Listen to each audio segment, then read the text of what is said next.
So do you think you feel hopeful about the future? Well, I'm always hopeful. Yeah, I know. But, there are times you think when you lose a bit of hope. Sometimes you get a bit desperate. You do, don't you? Yeah. But luckily for me, it doesn't last very long. But that's what we're going to be talking about in Get Real with the English Sisters. And also whether hope and anxiety are connected. I'd like to say the lack of hope. The lack of hope. Hopelessness. Hopelessness. The sensation of feeling hopeless. Yeah.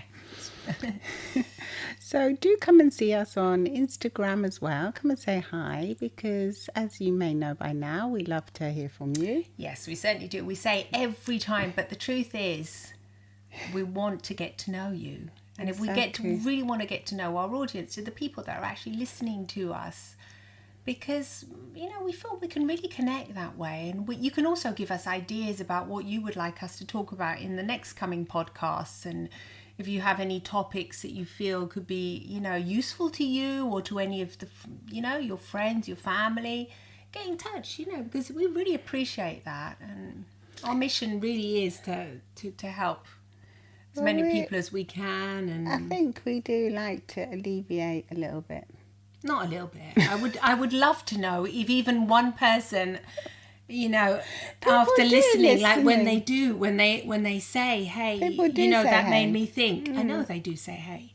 But I love it. What can I say? Well, it makes our day. It's human interaction. It does make our day, because otherwise we're just here. Speaking in front of the microphones, and there's a camera as well, because it's on YouTube too. But it's like it's just us two talking. Yeah, it's not like when we do conferences that we feel the audience. Exactly, that's why. So we want to feel you as well. And so we want you to come and say hi, whether it's on YouTube, Instagram. Yeah, you can just say hi, just a wavy sign, that's it. You don't, Send some love over. Yeah, or a little love heart if that takes your... So hopeful. I don't know. I've always been hopeful, but I think maybe because of the way we were brought up, mum and dad being quite hopeful people. Well, yeah, as they're very cheery. Once again, funny enough, we're always going back to our childhood here. Yeah, because I think that's where it comes from. Kind of roots from there, do you think? Not always. No, not always. Because obviously you can be suffering from like depression or. Just feeling particularly down at a minute where you think, you've lost all hope. Yeah, no. But that's when you do need to go and see your GP or your doctor or whatever. Yeah. Or go and see a therapist. But what I'm talking about is general, not pathological kind of general feeling like the vibe. Like there's no much hope. There's no hope doing this. What's the point of? I don't know, having a family if the world's going to end, that kind of, that sounds really dramatic, but you know what I mean? People do talk about things like that. They say the planets, there's not enough resources, exactly. What we're doing, what's the point? The natality, the birth rate's really gone down, so it shows that people aren't that hopeful about the future. But that could also be because people are more like individually set-minded, so they want more for themselves, and they're willing to sacrifice less. So they might just have one child because they know if they have two children, that might mean that they can't go on holiday or they can't afford. So it's also, that's all connected, isn't it? I don't know if that's connected to hope, but that's connected to a different mindset that may not have been a couple of years ago, or even 10, 12 years ago. It might have been a bit more different, You mean people are in their own heads more? Yeah. Not only in their own heads. It's more an individualistic kind of society now. We think about ourselves and being well with ourselves and everything's good for us as individuals. Whereas you're thinking of having... So you mean we have a lot of hope for our individual well-being? Yeah. Kind of, yeah. We're more selfish in a way, and we're less willing as a society to make those sacrifices, like to say, no, I want to have lots of kids. Or maybe depends, because we're a bit more overwhelmed as well, because like men and women work now. There's a whole load of different factors that. Yeah, you can't really compare it to the past. We can only compare it to what's now. And you're right. This is today. This is today's world. Today is a bit of a conundrum, I think, for people, because they're getting a lot of mixed messages, aren't they?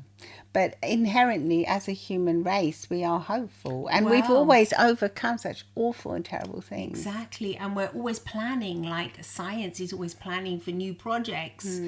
So we're always thinking ahead. We, as a species, we can actually imagine.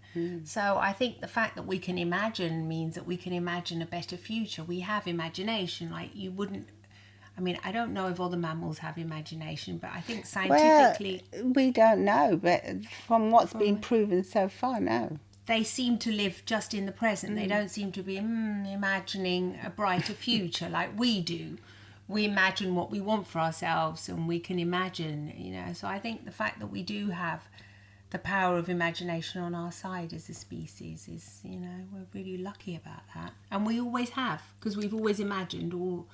For going back in since since cavemen, when they used to write on the walls, didn't they? Exactly. They used to draw things. Yeah, we're like cave women. They used to draw things. Yeah, it's like our drawings. I do that. The stick men. Just the way we're starting to talk now. Yeah. No. We're going back in time. We're going back in time, but yeah, definitely. And I do think the Egyptians built those pyramids, didn't they? They even imagined an afterlife for their... There you go. For their... for their loved deceased ones. Yeah, they imagined an afterlife, and they would put all the treasures in, wouldn't they? For the afterlife. I mean, exactly. Religion means you have to have a beliefs, imagination, imagining what will happen, hope for a better life. Maybe even after death. Maybe that's why there isn't as much hope, because there's not as much, people aren't as religious anymore. Maybe, yeah. Religion was a massive part of... Not everyone, obviously. There's so many people. There's so many different religions, but it's also, it could be a contributing factor. It could be, yeah. Because before you always felt as if you were part of the community, didn't you? Were, like in the past, they were a lot more religious than they are today. Unfortunately, with the Catholic Church, there's been a lot of scandals, etc. So, there's a lot of disillusion, isn't there? Yeah, lack of hope there. Yeah. But there's a hope for the future that it'll get better.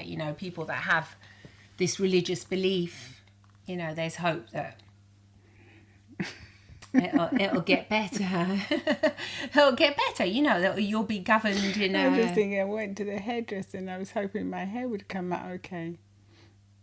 Well, you don't have to hope, because we go to that hairdresser for over 10 years. You never know who you're going to get, though. Well, sometimes they give you a little burn with a hairdryer. I was hoping I wouldn't get burnt, because I don't know. Yeah, they can't figure out the scalp so near the head. Sometimes you just get that little. It's difficult for them, isn't it? They're on their feet all day, aren't they? I know, terrible. Yeah, it's a hard job. Yeah. If I think about how much a hand, if you're a hairdresser, great respect to you out there, because the job is tiring and pleasing the clientele. Oh, they always do a lovely job. Always, yeah, but especially our hairdressers. I'm scared of it. From when I was little, I think. Most kids are scared of the hairdresser. I mean, if you think about it, they've got big tools near your face. It's threatening. They have, in our days, they used to have these big scissors that would come right close to you. But even now, you get things in your eyes. You get they have things that are all hovering around you. It's normal for you to say, "Hey, there's a part of you. There's a part of you that has to. I think you have to overcome it. No, you have to let go of control, because you're not. You're all tied up with things around your face and all the gowns and everything, and you have to just say, okay, I'm in your hands now. Exactly. It's a good lesson, actually, isn't it, to let go of control? I don't like it. Because we want to be the hairdressers cutting people's hair. No, I do not. God, I'd be terrible at that. I'm quite good at it. You're very good at it. But I would, God, no. No, do you remember when I used to cut the kids' hair? God, they would have twisted fringes, my little boys. Oh, God, no, I was terrible at it. Once I cut my little boy's hair. Yeah, it looked terrible. It looked terrible. It looked like a little skinhead. Yeah, it looked awful.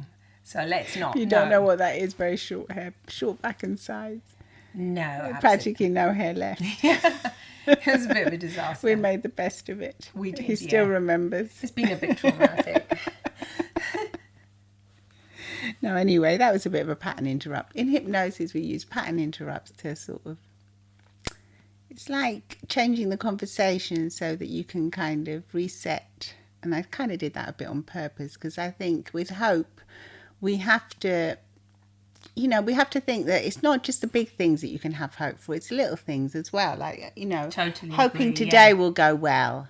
And then usually if you hope today will go well, even if you've got something a bit nasty to do, you've got to go to the hospital or something and have some unpleasant thing done to you because you need to.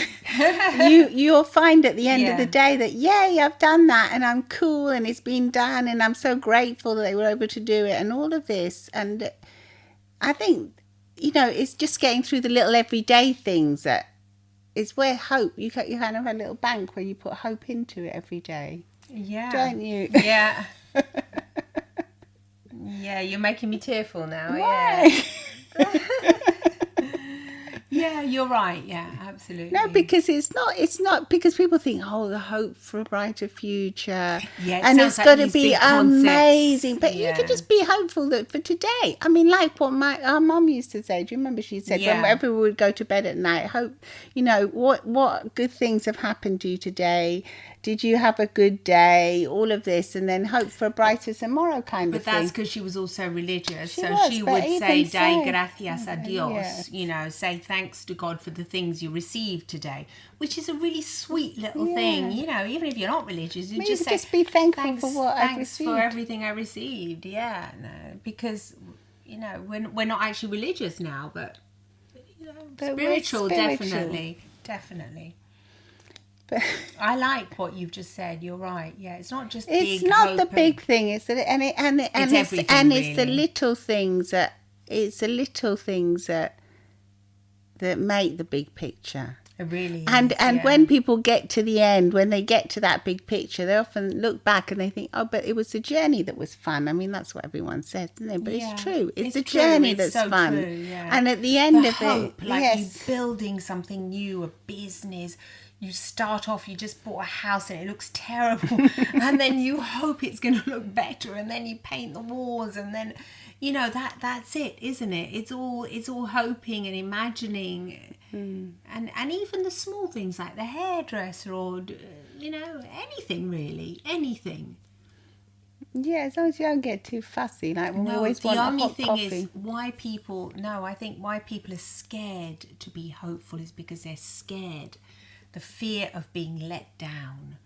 If they hope too much and then it doesn't happen, and then they have an awful day, an awful experience at the hospital, an awful experience at the hairdresser, then what do they don't want to feel let down. So they'd rather not have the hope. They'd rather have zero hope. So bland. Either bland or worse. Like, it's going to be terrible. Yeah, like the pessimistic kind of, in order to protect themselves. But I think that... It's a protective mechanism. Definitely protective, but I think in a way... But doesn't that makes them feel anxious, though. Yeah. Here we are discussing anxiety, so how to alleviate anxiety is to be hopeful, like you would use, a pinch of salt, not to be over... unrealistic about something. Because if you are going to a visit for the hospital, there may be some unpleasant things happening, or at the hairdresser you have to sit down, or whatever you have to do. I don't know, and you have things that are unpleasant, or you perceive to be unpleasant. As long as you don't get too, bogged down. No, like... You have to be a little bit realistic in your hopefulness as well. Otherwise, it's just... What are you? You're completely unrealistic. It's good to be hopeful, but to be hopeful, say, like 80-20 or something, like in a ratio, understanding the circumstance and adjusting it. But that way, the hope will give you that Gives you useful courage. mindset, courage, and makes you feel empowered and less anxious. And at the same time, you are realistically going forwards in the future. Like if you have an interview or something, you say, I hope it goes well.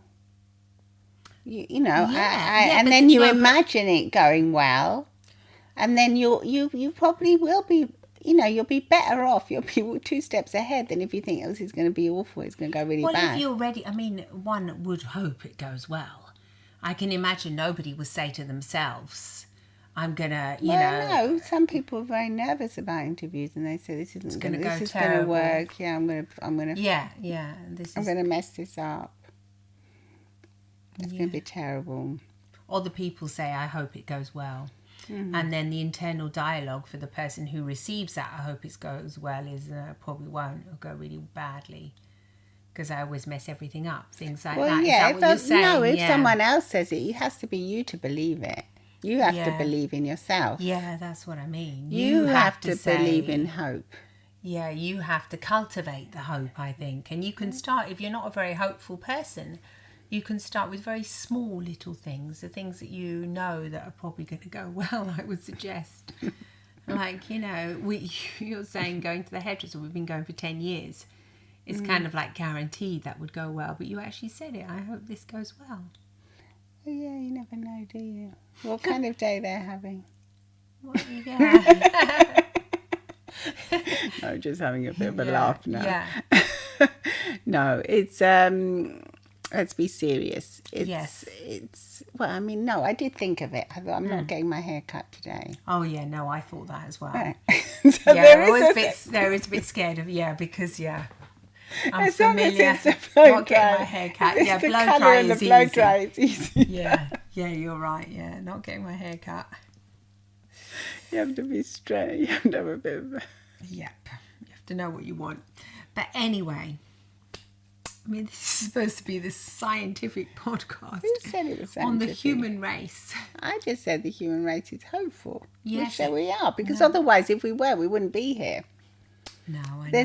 There's an instinct to survive and to thrive. Yeah, and to thrive and to. And that's why we're so amazing as well as humans, because we interconnect, we help each other, we work in communities. We don't know. We ask for help. Yeah. We understand. Oh, if we can't get to that point, somebody else will be able to help us. Yeah, that is amazing about us. So maybe if you're feeling you're not very hopeful for the future, maybe you can, ask like someone else, how do they feel about their future, and start hanging out with people that are hopeful. Because if you're hanging out in a crowd of everyone's feeling the same and all feeling all down and not in a very good spirits, you can look for people that are more hopeful. Yesterday I was watching a program on Netflix about music, and they were saying how the power of being in groups for humans, like going to concerts and feeling that energy of everyone connected and everyone liking and being, in a concert. In a concert, being hopeful for what songs they're going to sing and just being there and enjoying the moment and just being. And I think it was true that we have. I've kind of missed out on that a bit now. I mean, it's all coming back now, but we have missed out, and then maybe that's why people are feeling a bit down as well, because they're not feeling so connected. Oh, yeah, thank goodness things seem to be coming back to normal now, and you can connect more with other people. You can see them, the facial expressions again without the masks. At least here you can, where we are now in Italy. So yeah, that's lovely. That's more hope. I suppose we have been through a lot. We've had, there's hope because science is always looking out for us. That's what I was thinking. Science has helped us in this case. They've helped. It's helped us a lot, and just think how far we've come. Really, I think if you want hope, look at the first cavemen, what they used to get up to, and what we can do now. Yeah. I mean, if you're listening to this podcast, we have listeners all over the world, Uganda, Thailand, it's just amazing. And if you're listening to this, and we're here in Italy, in our house in Europe, and we're recording this, and it's gonna you may be listening to it as you're traveling somewhere in a car. Like I often listen to podcasts in my car when I'm traveling usually to come and see you, or wherever I'm going. I do as well. I do. And it's just pretty amazing, really. So I think if you just start, just chunking down a bit and looking into the nitty-gritty of things, you will feel hopeful. Without making, chunking down, like making smaller. Looking at the smaller your little things. Daily things. Yeah. Of how there's hope. There is hope. We hope to transmit that to you. We feel hopeful. We're very hopeful for the future, and we're very excited about it too. And I'm very happy that mental health is becoming more and more discussed, and more and more. There's so many podcasts out there now that are discussing it, and it's become important now. So there is great hope. Well, yeah, but as well. I hope that we're acknowledged. We're acknowledge our mental understanding health. That the mental health it's necessary. It's as important as our physical health, exactly. if not more. If not more, yes. It's like sleep. Sleep is so important for our physical health, and yet, I was listening to another podcast the other day. He said doctors basically have 1 hour. They're taught about sleep for 1 hour and then go off. That's it in their whole. And yet without sleep you literally cannot function. It's almost the same as oxygen, because you can go without eating for a day, you can even go without water for a day. You try going out without sleep for a day, and you start not functioning properly. That's what happens. So mental health is the same. We need to pay attention to it. We need to become more aware of our feelings. If we're not feeling hopeful, we have to think, why aren't I feeling hopeful? What kind of thoughts are going through my head all the time? And who am I being influenced by? Yeah, maybe this is too much. Sometimes you hang out with certain people. I hang out with my husband's friends the other day. It was just so doom and gloom. Oh, there's no future for the new generation, and this, and they'll never be able to do this, and oh my God, it was one series of gloom. I mean, I had to sort of stand up. I didn't really stand up because we were sitting down, but I felt like standing up and saying, hey, let's not be so. It's sunny today. There is hope. I mean, we've got to give the younger generation hope as well, because if we have to cultivate it. Yes, we have to cultivate it ourselves in order to be able to give it. So definitely, yeah. Also the kind of people you hang around with, yeah. The kind of people you hang around with, and also what you're listening to and what you're watching. What your feed is on all of various social medias. Because, what I see is very hopeful, because obviously we follow people that are hopeful. And like-minded. So we see a beautiful We see feed. that, and we're going to be, we're on the planet, and the same planet, so... It's just a subjective experience. When we learned in some of our studies about how everyone's map of the world is different, it really hit me, because I thought, no, the world is just the world, but it's not. It's so subjective. It's all how you live your own experience. So, the map is not the territory. It's not, can have the same experience with a different thing. With a different sensation, different emotion. So, you can be in the same place. Exactly. You can go to the hairdresser and feel really cuddled by them. All right. And coddled. Yeah, and absolutely. Really fortunate. Of course you can. I mean, we normally do. Let's not go on about that. Yeah. That's what I'm saying. Yeah. There's different experiences to be experienced in every single thing you do. Yes. And even if it's, same identical experience for each person, one of us will experience it differently, depending on the mental state of mind as well. Exactly. Unless it's obvious it's a horrific thing and it's horrific for everybody. But normally every experience is different because we delete information. A lot of the times we can't see things and other people can see them. It's incredible. You can be sitting at a restaurant and they can be like, I can notice, oh, look at those lovely daffodils there, and look at that. Isn't this restaurant gorgeous? And my husband would just think, I didn't see anything. What? What did you see? He says, what I see you. restaurant did you go to? I said, well, thank you. That's really sweet that you see me. But I mean, surely there was other things you noticed. No. Nothing. The food and me, because I'm sitting in front of him. Well, you were lucky there. I was lucky. Yeah. But I mean, this is what I mean. Whereas I might be picking up on a whole load of things. I might see, oh, I love that lovely light blue sofa they put in that corner. It makes it look so cozy. I know. Wow, this looks so pretty. Everything I notice. Yeah. Yeah. It's all about experiencing and how you experience the world. So I think we're going to say goodbye for today. Yes. So please do come and leave a review on Apple Podcasts, just under Get Real with English Sisters, or Spotify, wherever you get your podcasts. And please come and see us on Twitter too. Twitter too. That's a kind of a T for two Give thing. us a tweet. Send us some love. Send us some love and we'll send it right on back YouTube to you. as well. Bye-bye. Let us Bye. know how hopeful you are about the future. Yes, Or please otherwise. Bye-bye. Bye. Bye-bye.